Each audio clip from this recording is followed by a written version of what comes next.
like any brother and sister. We had our moments. It's probably not unusual than any other brother-sister relationship. We lived in a kind of a small town, and there were creeks nearby. My father owned a produce store. The first day, people would come by and see that they were Japanese faces, and they just walked by. As a child, I probably was kidded, because children will call you names because you look different. I think I brushed it off pretty easily at that time. I went to Mills College, which is about 200 miles away from Chico. I went to chapel that morning and came back to the dormitory, and the radio was blaring, and I thought, what is going on here? And they said that the Pearl Harbor had been bombed by the Japanese, and that I should go up to my room. And I couldn't understand why I should go up to my room. There are some people who recognize what an injustice this was.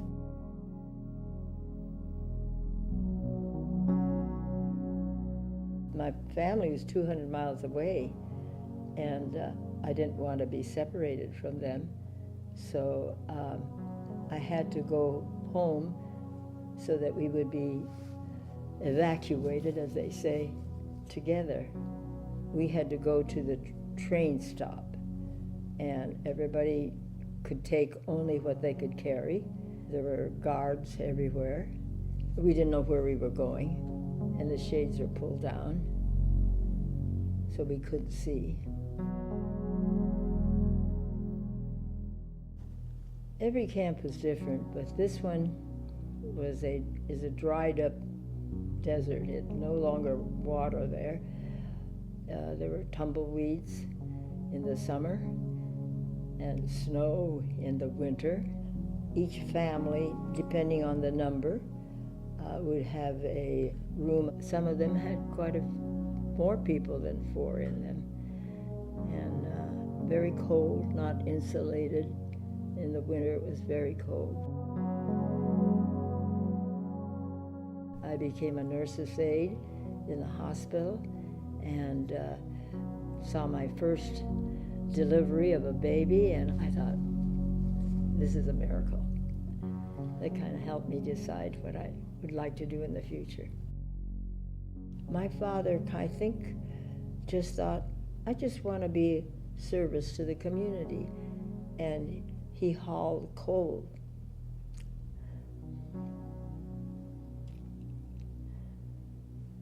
I think it was very hard work.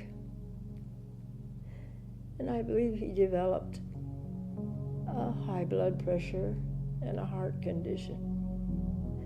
And of course, Mother did her best to keep the family together.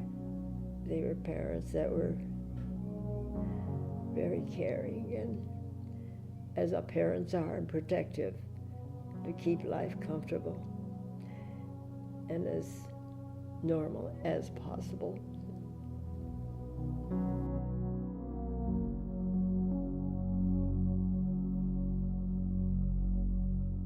There was a mass evacuation, and so then they decided they would create a questionnaire, a loyalty oath. One said, do you forswear, I don't remember exactly the words, but the idea was, do you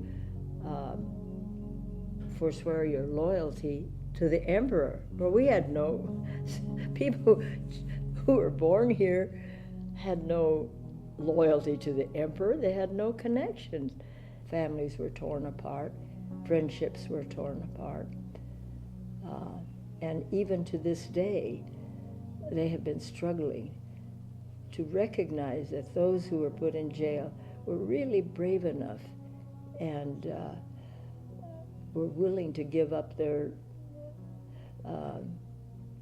freedom to declare what they felt was right. And this is all because we make laws that really don't make sense sometimes. I have two daughters. They went with me to a reunion, they call it, a pilgrimage of Tule Lake. Some came from different parts of the United States. There were actually visitors from Japan and Hawaii. It gave the young people an opportunity to hear the ones who had been there. I think that my daughters think the impact of being in camp on me is greater than I realize. They said, "Mom, you know, you have lost a certain amount of self-esteem. You know, when you're told you're bad or you're not good enough, and you're put into a place like that, it does something to you." And I didn't realize that. But it takes a great deal of effort to become whole and feel, yes, I'm as good as anybody else.